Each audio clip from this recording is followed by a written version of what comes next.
Stellar MLS Transition. Module 3. The rules that changed and the ones that didn't. This is the video where we get honest about compliance. Some of what you've heard is true. Some of it isn't. If you remember one sentence from this video, make it this one. The rules barely changed. Getting caught changed. We sat down with both rulebooks, our current one and Stellar's, and went through them line by line. Most of the rules are close, because both are built on the same national model policy. Two things are genuinely different: how likely you are to be caught, and how much it costs when you are. Start with detection, because it drives everything else. Today, a violation generally gets found because a person notices, a complaint, or an occasional audit. Stellar's own compliance course says it in plain language. Software automatically scans listings for common violations. On top of that, any subscriber can report a violation anonymously using a link at the bottom of any listing, which means competitors can and do. The practical instruction is simple. Assume everything gets caught, because it does. Now price. Stellar runs several fine schedules, and which one applies is written into each rule. The serious ones, what they call level 3, severe, start at $500 on the very first offense, and jump to $2,500 on the second. Level 2 runs $500, then $1,000, then $5,000. And there's a mechanism we don't have today. If you get fined and don't fix the listing, they add $25 every 7 business days it stays broken. Leave it uncorrected and unpaid for 30 days, and you're suspended. Now the part 1 want to be completely unambiguous about, because I do not want anyone misunderstanding it in November. The rulebook says fines are billed to the agent, and that the participant in dash, the broker in dash, is ultimately responsible. That second half is about Stellar's ability to come after the brokerage. It is not a safety net for you. Our policy is simpler than the rulebook. Every fine belongs to the agent who earned it. You pay it.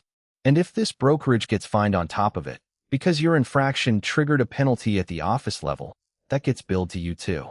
The office does not absorb fines for avoidable mistakes. Not once. Not as a courtesy, not as a one-time thing. I want that clear now, while it is theoretical, rather than in December when it is a real invoice and a hard conversation. Now, that said in dash, I am not going to leave you on your own if something genuinely unfair happens. If you get a fine for something that truly was not your fault, bring it to me. There is a 20-day window to request a hearing, and I will help you build that appeal and make the case. But understand the difference. Helping you fight a fine is not the same as agreeing to pay it. Even if we both think it is unfair, and even if we fight it and lose, there is no guarantee the office covers it. Which brings me to the only real strategy here, and it is the whole reason for these videos. Do not get fined. Almost every fine in this system is avoidable with a checklist and a little attention. The next several videos are that checklist. Now let me clear up some things you may have heard, because there's a version of this going around that's scarier than reality. Clear cooperation, 1 business day from public marketing to MLS entry, is not new. It is in our current rulebook, word for word, and has been since 2019. 5 business days to enter a listing after signatures, same as today. 30 days to load a sale after closing, same. The $15,000 maximum penalty and the whole discipline ladder, identical, because both come from the national model. 20 days to appeal, same.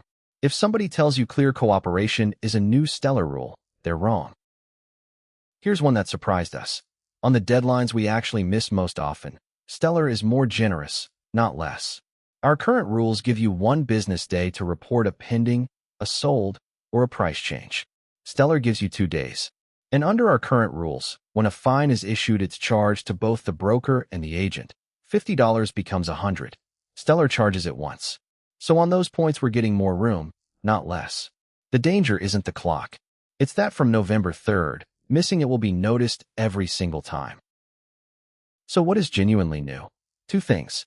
First, paperwork. If a listing isn't going active immediately, there is now a specific Stellar-approved form the seller, the broker, and you all have to sign, and you must be able to produce it within 2 business days if the MLS asks. Miss that, and it's an automatic $500. We'll spend a whole video on that form. Second, the delayed marketing windows are now defined and firm. 14 calendar days for coming soon, 5 for delayed distribution, where today that time frame is essentially negotiable.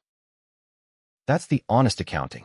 The rules barely changed, enforcement changed completely, some deadlines actually got easier, and there's genuinely new paperwork we'll cover in detail. Questions now. And next video is the highest value 10 minutes in this whole series, photos.